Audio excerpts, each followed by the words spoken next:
I tried to call him to remind him that we had that discussion that the judiciary is a place where the bewildered would run to.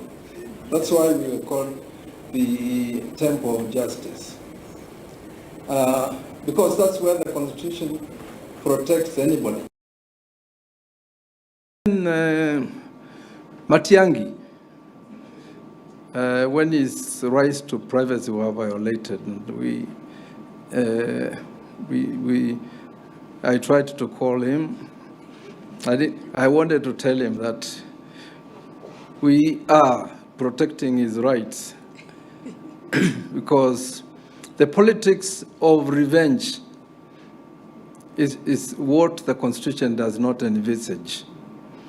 And actually, it's only the judiciary where people will have to run to. Uhuru's sons with their guns, licenses, where did they go? There is no other place.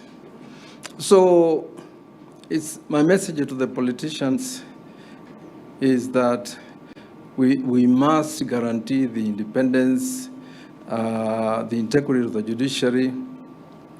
4% of what the judiciary is asking for funds is a small change. And that this is the institution that will guarantee social transformation. And it needs the support of the other, three arms. And I thank you very much. This message was specifically for the politicians, not the judges.